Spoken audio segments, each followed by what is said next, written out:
Bonjour à tous, bienvenue à cette session de présentation d'Ovidentia. Je suis Frédéric Vendon de Quantico et nous sommes trois à être autour de la table. Frédéric Vendon. Jean-Luc Bricot, bonjour. Bonjour, Nicolas Bidot. Bonjour à tous. La session va donc durer à peu près 1 heure. On va essayer de faire même un peu moins si c'est possible. On va raccourcir au maximum pour optimiser notre temps. Alors, j'espère que vous nous entendez tous. On va commencer cette présentation. Je vais commencer par une petite 5 minutes pour vous positionner un petit peu le discours autour de la plateforme Ovidentia. Tous autant que vous êtes, vous avez un niveau de connaissance qui est variable de cette plateforme. Je voudrais vous parler d'abord d'un élément et d'une évolution récente dont on parle beaucoup, qui est la digitalisation. Quand on parle de digitalisation, on parle souvent, on dit que c'est une révolution. McKinsey a fait une étude récemment sur l'impact potentiel des technologies numériques à horizon d'une dizaine d'années et a étudié l'impact en termes de création de valeur ajoutée. Et le résultat, c'est que cet impact est énorme. Vous voyez, 1 000 milliards d'euros de création de valeur ajoutée. On peut bien donc parler d'une révolution, la digitalisation des entreprises et des administrations, puisqu'on va vraiment assister, et on assiste déjà en fait à une transformation des organisations liées à cette digitalisation. Que veut dire cette digitalisation pour une entreprise ? La plupart du temps, cette démarche de digitalisation, elle répond à un objectif de performance de l'entreprise. Le but, et en particulier dans des périodes comme la période actuelle de croissance lente pour les entreprises, c'est de générer de la profitabilité, de la rentabilité par employé, et même, pour parler de la valorisation boursière, de la valorisation d'une entreprise elle-même à travers sa maturité digitale. Donc c'est vraiment un facteur de performance pour l'entreprise et cette démarche de digitalisation va vraiment répondre, tant pour d'ailleurs une entreprise qu'une administration, à un souci de performance. Quand on parle de digitalisation, on parle en général de quoi? On parle de mise en œuvre d'outils de gestion, d'outils de collaboration. Vous avez là un nuage de mots-clés qui apparaît à l'écran. Ce sont tous les mots-clés liés à la digitalisation. Donc la collaboration, l'organisation, l'interaction, le partage de la connaissance avec ses clients et ses fournisseurs, le partage des tâches, voilà, c'est tout ce qu'il y a autour de la démarche de digitalisation des entreprises et des organisations. Les enjeux autour de la digitalisation, c'est des enjeux de 3 niveaux. Je vais commencer par celui du bas, un enjeu managérial, organiser, responsabiliser les acteurs, partager les tâches et donner les responsabilités claires aux individus. Un enjeu organisationnel, décloisonnement, traçabilité, tout ce qui est traçabilité des échanges, réduction des charges administratives, quand on veut digitaliser, réduire les processus papier, ça correspond. Et puis un enjeu bien évidemment économique, je pense en particulier à la réduction des réunions physiques, aux économies des coûts papier, je le disais tout à l'heure, ou la suppression d'un certain nombre de tâches qui apparaissent comme n'étant pas à valeur ajoutée. Donc voilà, tout ce qu'il y a autour les projets qui viennent derrière ces démarches de digitalisation sont de cette nature et répondent à ces enjeux. Maintenant, mettre en œuvre un projet de digitalisation dans une entreprise, c'est complexe. Vous voyez la parabole habituelle de l'iceberg, avec sa face émergée et sa partie invisible. Qu'est-ce qu'on met dans l'invisible? C'est tout ce qu'il y a derrière et tous les mécanismes qu'il faut mettre en œuvre. Et justement, la problématique liée à ces projets de digitalisation, ceux qui sont dans la partie informatique connaissent bien le problème, c'est que beaucoup de projets échouent parce que derrière la grande idée de mettre en œuvre, de refondre des processus, la mise en pratique se heurte à la complexité des systèmes d'information et l'existence de divers outils qui sont plus ou moins compatibles, et plutôt moins que plus d'ailleurs, les uns avec les autres. La messagerie, la plateforme collaborative, les outils de communication, etc. Et c'est là justement où la plateforme Ovidentia apporte un élément intéressant qui va simplifier la mise en œuvre et maximiser le taux de réussite des projets. Je vous présente ici la vue synoptique d'un système d'information avec toutes les composantes que vous connaissez sans doute. Et vous voyez, donc je passe en code couleur plus ou moins bleuté, les domaines dans lesquels la plateforme Ovidentia est présente. Vous avez bien évidemment les éléments Internet, les services d'échange, la collecte de documents, la diffusion de documents, le CRM aussi qui est un des modules. Mais vous avez aussi la gestion de projet, un peu de sécurité avec les connexions aux annuaires sur la partie du milieu, un peu de décisionnel et d'intelligence. En fait, on est plus ou moins présent, la plateforme Ovidentia est présente sur plus ou moins d'éléments et surtout, et c'est ça le point clé, l'intégration entre les différentes briques est déjà assurée, ce qui fait que mettre en œuvre un projet en utilisant la plateforme Ovidentia va vous gommer un certain nombre de tâches et de complexités techniques parce que justement cette plateforme est intégrée. Alors, les composants de cette plateforme, avant que je passe la parole à Jean-Louis qui va commencer à nous faire la partie démonstration, qui est la deuxième partie de notre présentation, vous avez ici la vue générale de tous ces modules. Vous avez les fonctions dites de base, les briques de base en rouge. Vous avez les fonctions collaboratives.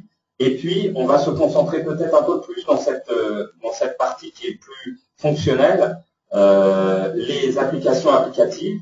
Et nous allons commencer par vous présenter la partie portlet pour après vous montrer les espaces collaboratifs sur la partie verte que vous voyez en bas et la gestion de congé. Et je passe la parole à Jean-Louis pour les portlets. Bonjour. Eh bien, juste petit complément avant d'attaquer la phase démonstration. Je voulais également revenir un peu sur la stratégie de Quantico autour de Ovidentia, qui est vraiment de toujours poursuivre dans notre démarche initiale, qui était de fournir un produit œuvrant à la fois dans la gestion de contenu et dans les fonctions collaboratives. Pour nous, ça, c'est un leitmotiv que nous avons poursuivi depuis le début de ce projet, qui a maintenant une dizaine d'années. Nous poursuivons aujourd'hui ce développement à la fois dans les fonctions de base, dans les fonctions collaboratives et de plus en plus dans les applications collaboratives, c'est-à-dire la mise en musique de toutes les fonctions déjà présentes dans Ovidentia pour apporter des applications à un échelon fonctionnel un petit peu plus long. L'outil a également beaucoup évolué dernièrement sur les aspects visuels. Voilà, donc nous allons nous mettre sur une page d'accueil d'un portail Ovidentia. Donc là, vous avez une page d'accueil qui est architecturée avec ce qu'on appelle maintenant des portlets, c'est-à-dire des composants graphiques qui viennent s'agencer pour constituer les pages du portail. Pour mettre en évidence ces zones de portlets, on va cliquer en bas à gauche sur ce petit crayon. Et là, on va voir maintenant ces différentes zones. Vous avez deux types de zones, en rouge, comme celle-ci, et en vert, en bas, comme celle-là. Alors, celles qui sont en vert, on le verra tout à l'heure, sont des zones qui sont accessibles par les utilisateurs pour qu'ils personnalisent eux-mêmes leurs propres environnements. Les zones rouges sont imposées par l'administration à l'ensemble des utilisateurs. Ce qui ne veut pas dire que le contenu de ces zones rouges soit identique pour l'ensemble des utilisateurs, puisque le contenu est également filtré par les droits d'accès de l'utilisateur. Ici, vous avez la possibilité ensuite d'agencer ces zones en glisser-déposer, de façon ensuite à les imposer à l'ensemble des utilisateurs. Je vais passer sur un autre utilisateur. Voilà. Je vais rafraîchir l'écran parce que j'ai inversé ces deux zones, prochains événements et DGS, et vous allez voir que cette modification voilà, est répercutée ici. Au passage, on regarde et on s'aperçoit que dans prochains événements ici, eh bien, pour cet utilisateur, on n'a pas la même chose que pour celui-ci. Celui-ci ayant des droits d'accès un petit peu plus larges que l'autre utilisateur. Et cet utilisateur va avoir la possibilité, lui, de personnaliser sa page. Il n'a pas accès aux zones imposées. Il a simplement accès à ces zones-là. On va avoir la possibilité d'intégrer un nouveau composant, par exemple un flux RSS.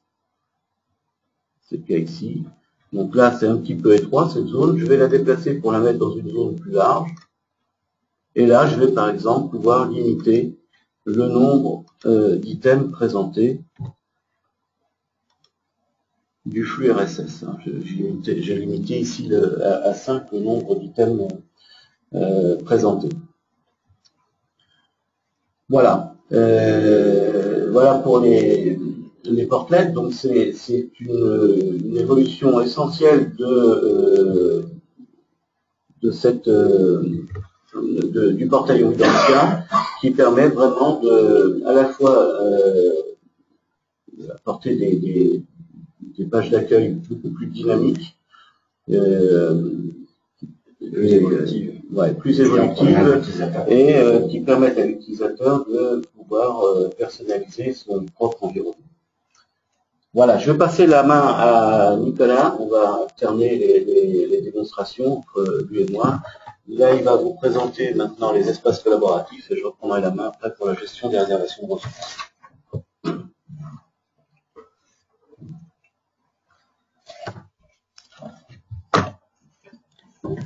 Alors, les espaces collaboratifs, c'est un module qui va vous permettre de créer sur votre intranet ou votre extranet, mettre à disposition des espaces dédiés à un service ou à un projet.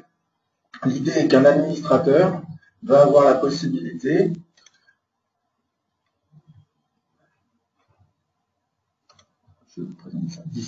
un administrateur va avoir la possibilité de créer des espaces collaboratifs. Donc, dans cet exemple, on en voit 3, projet Philae, réunion de conseil, revalorisation institutionnelle, qui sont 3 projets, qui ont été délégués à des administrateurs. Geneviève Blanc, par exemple, pour le projet Philae, sur laquelle on va pouvoir définir un certain nombre d'options. L'idée, c'est que cet espace collaboratif qui a été créé, qui s'appelle projet Philae, l'administrateur a la charge de l'initialiser et il sera totalement délégué à cet utilisateur Geneviève Blanc. Donc, une fois qu'on se connecte sur le compte de Geneviève, donc c'est le cas actuellement, je vais rentrer dans la partie espace collaboratif. Je vais arriver dans une interface que vous voyez en fait dédiée à l'application, de façon à ce qu'il y ait un maximum d'espace pour cette utilisation. L'utilisateur Geneviève Blanc, vous voyez en haut à droite que je suis connecté sur son compte, va pouvoir, au travers d'une fonction qui se trouve en haut à droite, annuaire, va pouvoir constituer une équipe en allant récupérer des comptes qui se trouvent déjà sur votre plateforme intranet ou extranet, en rajoutant donc des membres. Ici, vous voyez qu'il y a déjà un certain nombre de membres qui ont été intégrés. Donc, je vais pouvoir, parmi tous les membres de la plateforme, rajouter un nouveau membre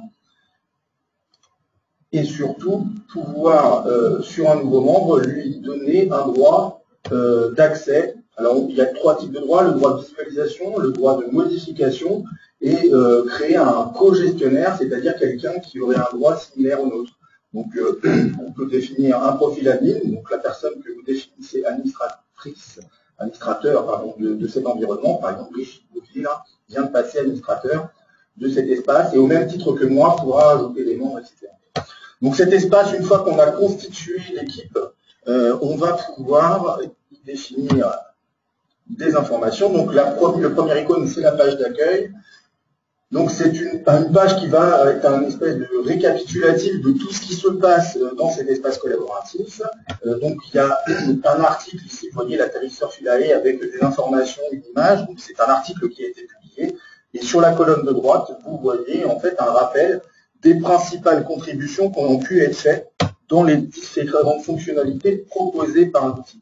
Donc vous avez en termes de fonctionnalité l'agenda, dans laquelle vous allez pouvoir créer des événements qui ont rapport direct avec le projet. Donc les principales étapes, alors projet ou en tout cas en lien avec votre espace collaboratif.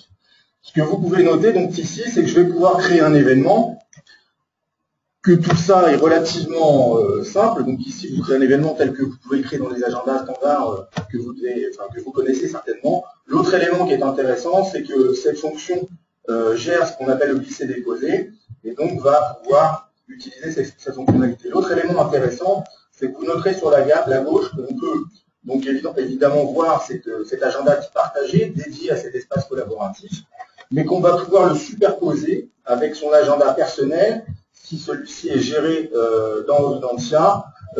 Donc vous notez ici qu'en ayant coché à personnel, je vois apparaître réunion de service ici sur le lundi, qui n'y était pas initialement. D'accord? Donc je peux superposer, ça fait exactement coexister les deux environnements.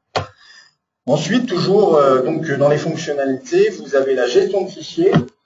Donc ici, relativement simple, vous avez la possibilité de partager des dossiers et des fichiers. Donc ici, vous notez qu'on peut déposer des fichiers, créer des dossiers, qu'on a une vue assez ergonomique, qu'on a intégré aussi un système à ce niveau-là de glisser-déposer. Je vais pouvoir, par exemple, prendre ce fichier et le déplacer dans le dossier. Et donc, dans le dossier 3, dorénavant, j'ai ce fichier qui est venu s'intégrer au système.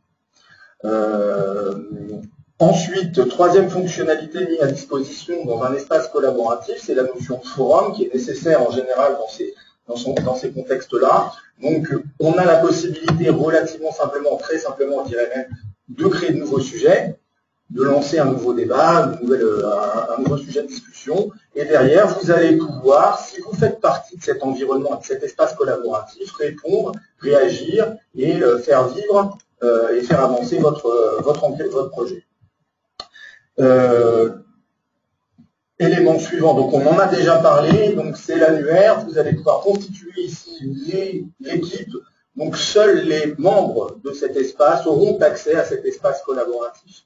On peut évidemment créer autant d'espaces que l'on souhaite. On voit sur la droite qu'on a la possibilité de basculer d'un projet à l'autre et qu'on ne verra ici évidemment en tant qu'utilisateur que les projets dans lesquels, que les espaces collaboratifs pardon, dans lesquels on est inscrit. Sinon on ne le voit pas. Là, il y en a 3. Là, j'ai moi personnellement la possibilité de travailler sur 3 projets, enfin 3 espaces collaboratifs, projet Philae, réunion de conseil et revalorisation. Il en existe d'autres, il pourrait en exister d'autres. Je continue avec les fonctionnalités, donc la possibilité de publier des contenus directement rédigés dans la plateforme. Donc ici, vous avez, bon, il n'y a qu'un article dans cet espace qui existe, mais vous voyez qu'il y a un éditeur WYSIWYG, des choses relativement classiques, la possibilité d'intégrer des images, de faire des liens vers des fichiers, etc. etc. D'accord ? Il y a une troisième fonctionnalité qui a été ajoutée au système, c'est une dernière fonctionnalité qui a été ajoutée à ce système et qui est très récente, c'est la notion de pad et la rédaction. En fait, ça permet de faire de la rédaction mutualisée, instantanée, à plusieurs sur un document. Ce document vous permettra ensuite vous pourrez ensuite publier ce document directement dans votre espace collaboratif. Donc, rédaction simultanée de votre environnement. Donc ici, plusieurs couleurs. Les couleurs correspondent à chaque contributeur. Alors, pour résumer, ce qui a été mis en avant ici, c'est la possibilité de créer un espace collaboratif ou des espaces collaboratifs. L'administrateur peut faire ça très simplement. C'est l'ergonomie qui a été mis en avant. On met à disposition très rapidement cet environnement. L'ergonomie est simple. Et voilà, donc je sors de l'espace et je retourne à l'intranet tout en simplement en cliquant sur le bouton et je me retrouve sur mon instance dans ce contexte-là, Internet.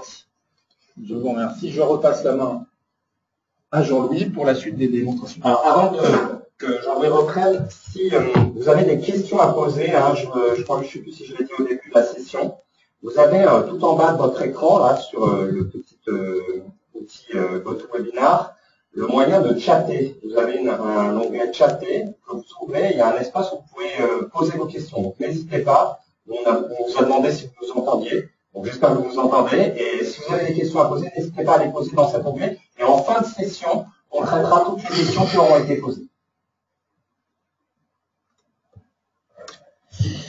Ok, donc on va aller maintenant voir un nouveau module qui a été réalisé et intégré au Videntien, qui est une gestion des réservations de ressources. Donc, voilà, nous entrons là dans un environnement qui est complètement dédié à cette fonctionnalité de réservation de ressources. Et on va commencer par regarder un petit peu tout ce que l'on peut gérer dans ce module-là. La première chose, c'est d'organiser, la possibilité d'organiser ces ressources dans une arborescence qu'on appelle des domaines. Et vous allez pouvoir donc créer toute une arborescence qui vous permettra ensuite d'organiser vos différentes ressources. L'intérêt de ce domaine-là, de ces domaines, c'est qu'on va pouvoir commencer à stipuler des droits d'accès aux ressources qui pourront ensuite être hérités au fur et à mesure de la descente dans cette arborescence, au niveau des éléments sous-jacents. Hein, alors, par exemple, si je vais voir au niveau des véhicules utilitaires, ici, je peux aller voir les droits d'accès. Et soit je dispose de droits d'accès stipulés en amont, donc, dont je vais hériter, ou soit j'ai la possibilité à ce moment-là de définir des droits d'accès spécifiques à ce domaine dans l'arborescence donnée. Alors, pour ce qui est des droits d'accès, c'est assez classique et on reprend ce qu'on avait également dans les agendas de ressources de Videntien. Nous avons ensuite des types de réservation. Ces types de réservation apporteront simplement une information visuelle sur les réservations de ressources dans les agendas de réservation. Les types de ressources, là, sont un élément très important, puisque c'est à ce niveau-là que nous allons pouvoir stipuler des champs spécifiques pour qualifier les ressources. Si je vais voir par exemple la ressource de type salle, eh bien nous allons avoir des champs supplémentaires. Les champs par défaut sont évidemment le nom de la ressource, mais dans chaque type de ressource, nous allons pouvoir créer des champs supplémentaires, soit pour décrire les ressources, soit pour personnaliser la réservation de ces ressources. Donc ici, pour les champs de description d'une salle, eh bien, on a ajouté la taille de la salle en nombre de places et une indication sur la présence d'un vidéoprojecteur dans la salle considérée. Vous avez ici la possibilité de voir les types de champs que l'on peut créer dynamiquement pour préciser et qualifier les ressources. C'est la même chose pour la réservation. Ici, bien, on a trois champs spécifiques pour la réservation d'une salle, le nombre de participants, le type d'événement et l'organisation de la salle. L'organisation, c'est l'agencement en fait attendu de la salle lorsqu'on la réserve. Donc ici un nombre, là un texte et ici une liste de valeurs, vous voyez en U et en salle de classe. Les différentes valeurs de la liste de valeurs sont séparées par un pipe, de façon à ce qu'ensuite soit présenté sous forme d'une liste de choix au moment où on va réserver la ressource. Alors on le verra tout à l'heure, quand on va réserver une ressource, ces champs vont être dynamiquement ajoutés au formulaire de réservation pour que la personne qui effectue la réservation puisse les renseigner. Enfin, les ressources, eh bien, vous avez ici un certain nombre de ressources, et on voit, par exemple, que les ressources peuvent être de multi-types, c'est-à-dire qu'on a, par exemple, une ressource ici qui est voiture et facturable. Donc, lorsqu'on va modifier cette ressource, on va s'apercevoir, on va avoir ici les champs classiques, et les champs hérités des types de ressources. Donc ici, les champs liés à la facturation de la ressource, le jour et le tarif journalier, et ici, les champs de type voiture, donc notamment le carburant, est-ce que c'est une boîte auto et le nombre de places. Lorsqu'ensuite on va réserver une ressource, alors on va par exemple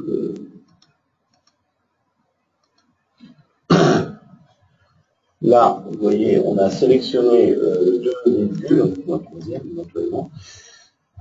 Lorsque je vais effectuer une réservation de ressources, ici, étant donné que j'ai trois ressources sélectionnées, et bien en débuté, on va donc me demander de choisir la ressource que je souhaite réserver. Donc c'était celle-ci. Et là, vous voyez les champs, donc déplacement.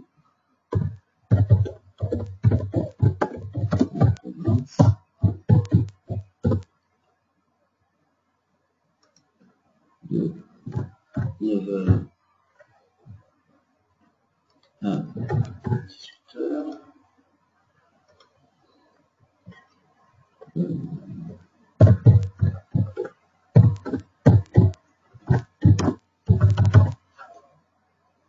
Donc c'est quelqu'un qui nous a réservé la ressource, destination, nombre de passagers, et j'enregistre ma réservation.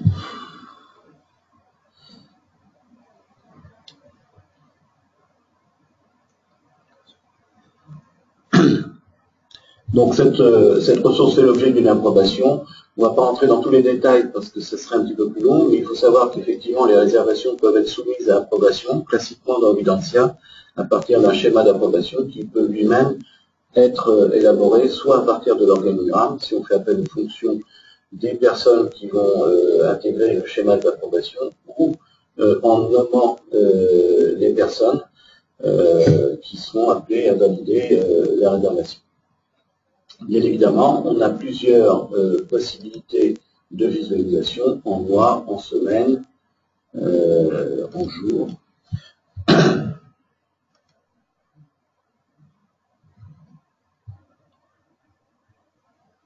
Et également la possibilité, par lycée-déposé, de déplacer une réservation. On a également une autre disposition verticale qui permet d'avoir 3 mois sous les yeux directement. Voilà. Ben voilà pour la réservation de ressources. Je repasse à nouveau la main à Nicolas qui va vous parler de la gestion des absences.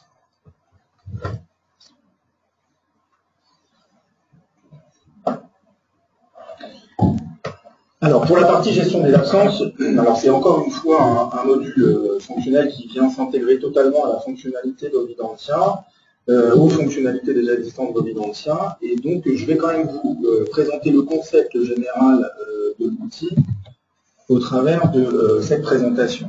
Donc, ce que je veux vous montrer, donc vous avez un utilisateur de la plateforme qui va utiliser, qui s'appelle l'utilisateur A, qui va utiliser l'outil de gestion d'absence, qui peut être un potentiel demandeur d'absence, et à qui on va affecter un régime. Donc un régime, c'est par exemple un régime temps complet, avec les droits associés, à savoir le droit congé payé, qui en général est de 25 jours, un droit RTT, ici qu'on a intégré 12 jours, et puis après on peut rajouter des droits de type ancienneté, des jours de fractionnement, et on va pouvoir configurer les conditions d'accès à tous ces droits.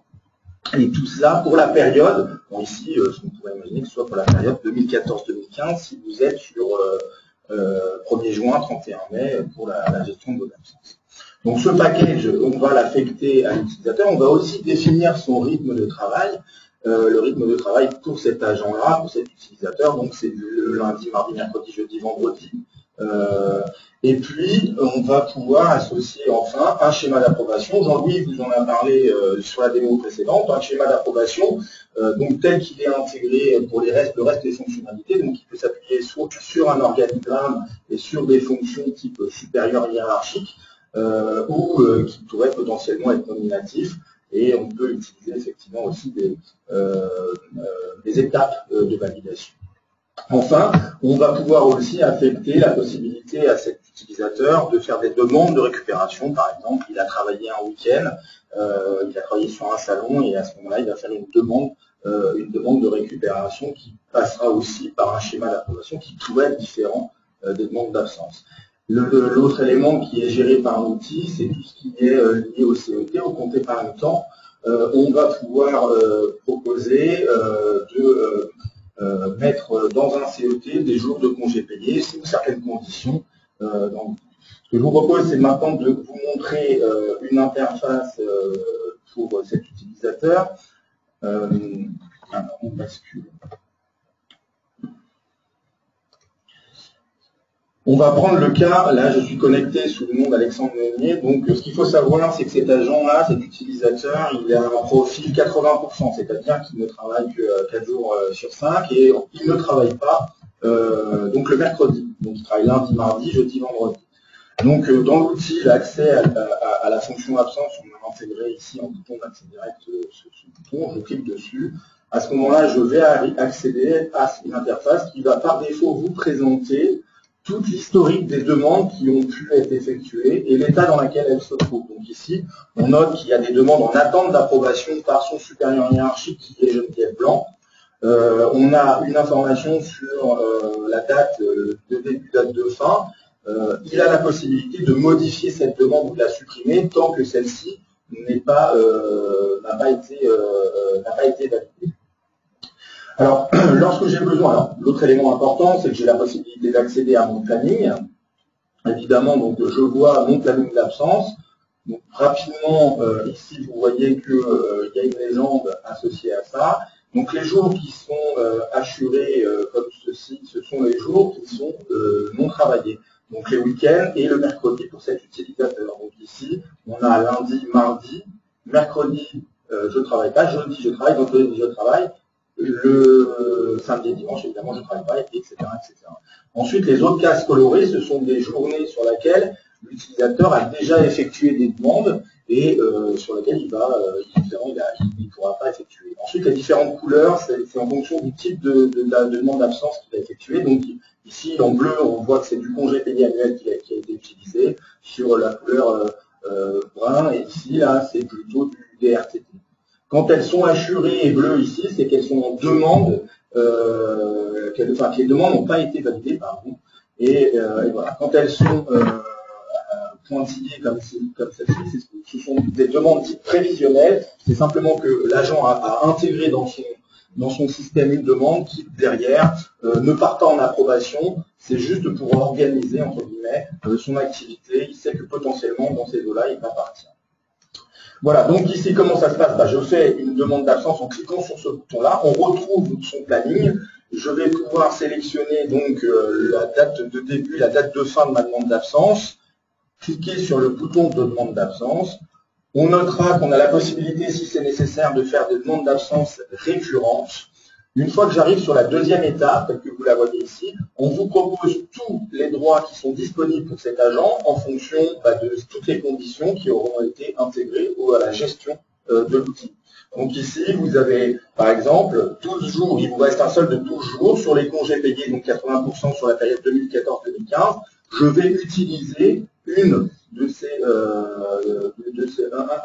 12 jours pour faire ma demande d'absence.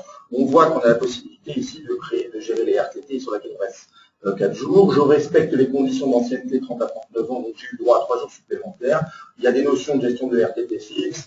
On a la possibilité de gérer aussi les congés exceptionnels, potentiellement des absences maladie, les congés sans solde, les comptes épargne-temps, etc. Donc, tout ça dépend aussi de la configuration qui aura pu être faite. On a la possibilité d'ajouter une description, un commentaire, de dire que c'est une demande prévisionnelle, donc ça ne part pas en approbation. Je valide ma demande. À ce moment-là, la demande est ici, elle est, voilà, elle est partie en approbation auprès de Geneviève Blanc. Dernier élément avant de passer sur la partie approbation pour vous montrer rapidement comment ça se présente. On a la possibilité de voir dans ce cas-là aussi le planning du service pour organiser ces demandes d'absence. Vous notez ici que je vois le planning d'Alexandre, de Geneviève et de Loïc, ce qui fait qu'on peut organiser éventuellement le planning. On note que le 24, si on me valide mon congé, le congé de Loïc Bourgeois, il risque d'y avoir un problème de disponibilité au sein du service, que donc l'approbateur prendra peut-être des décisions en conséquence. Donc maintenant je retourne sur la vue de l'approbateur. Donc c'est sur le compte que l'on a utilisé tout à l'heure, Geneviève. Vous noterez ici que, en fait, les approbations, alors évidemment, à chaque fois qu'il y a une approbation, des notifications par mail, les approbations sont présentées ici. Toutes les approbations qui sont en attente de Geneviève sont ici. On voit qu'il y a cette approbation, par exemple, d'Alexandre Meunier pour là, c'est pour le 13 février. Et en cliquant sur ce bouton, on va pouvoir avoir le détail de la demande afin d'accepter ou refuser la demande, accéder au planning, etc., etc. Donc cet agent est à la fois en plus le gestionnaire, donc je vais vous en profiter pour vous montrer rapidement, très rapidement, l'interface de gestion qui est assez poussée. Donc ici, vous avez la possibilité de faire des exports de l'ensemble de demandes, de gérer toute la partie demande. Ce qui est intéressant également, c'est que vous avez la configuration des droits d'absence qui se trouve à ce niveau-là. Par exemple, le congé payé 80% qu'on a vu il y a quelques minutes et qui a été utilisé, on va ici pouvoir déclarer et configurer et définir en fonction de tout un tas de conditions si le droit est disponible ou pas pour les agents. L'autre élément important, c'est que toutes les demandes qui sont effectuées vont aussi s'intégrer dans l'agenda de chaque utilisateur et que tout est intégré au système, Audencia et à l'intranet et aux fonctionnalités. Vous avez un portrait aussi potentiellement qui peut être mis sur les pages d'accueil où vous avez, pour l'utilisateur qui est connecté, les dernières absences qui sont proposées. Je vais en rester là pour la partie absence. Bien entendu, ce système de gestion d'absence s'intègre dans le système RH lorsqu'il existe, donc pour déverser ces informations à l'intérieur du système RH qui va gérer. Effectivement, possibilité de faire des exports sur les formats CSV des informations, et entre autres, il y a un export Sage qui existe et qui peut éventuellement intégrer d'autres applications. On va terminer sur une phrase sur le CRM avec Jean-Louis. Mais très rapidement, on va montrer quelque chose sur le CRM, survolé. Donc le CRM, en fait, c'est un environnement. En fait, voilà. On va tout de suite se reconnecter. Voilà. En fait, le CRM est un environnement qui permet de gérer avant tout une base de contacts. Ce sont des personnes physiques sur des organismes. Si on a des personnes, ces personnes sont rattachées à des organismes et on va gérer autour de ça des opportunités, en fait, des affaires, des dossiers, ce que l'on veut.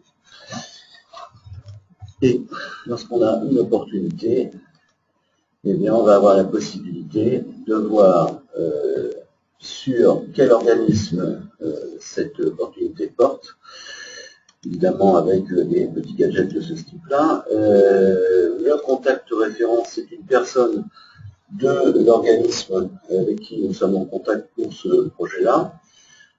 Ici, tout l'historique des actions effectuées sur cette opportunité-là. Une petite vue timeline si on a des actions qui portent sur cette opportunité. Et ici, la phase dans laquelle cette opportunité se trouve. C'est qu'on a évidemment un cycle de vie des opportunités et on va pouvoir ici spécifier où nous en sommes de cette opportunité. On va pouvoir également attacher à cette opportunité des tâches. Alors ça peut être des rappels, ça peut être des tâches qui sont confiées éventuellement à d'autres personnes. Si implicitement on met rien, cette tâche nous est attachée. Si éventuellement on stipule quelqu'un, on va avoir la possibilité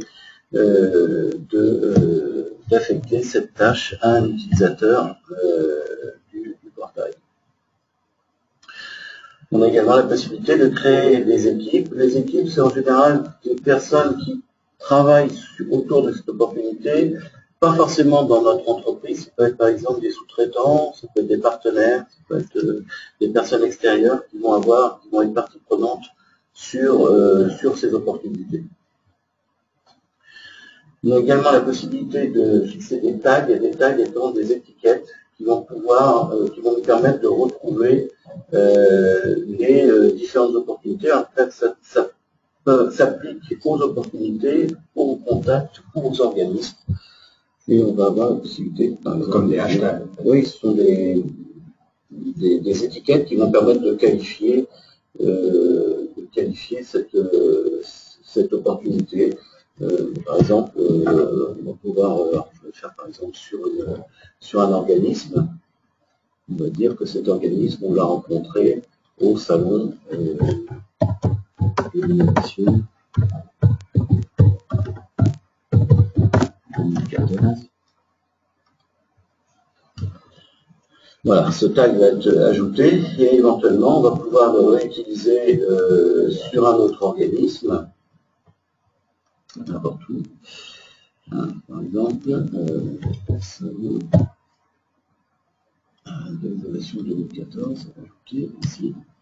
Et évidemment, lorsqu'on va cliquer sur Salon de l'innovation, on va retrouver tous les organismes qui ont été sur lesquels on a affecté cette étiquette.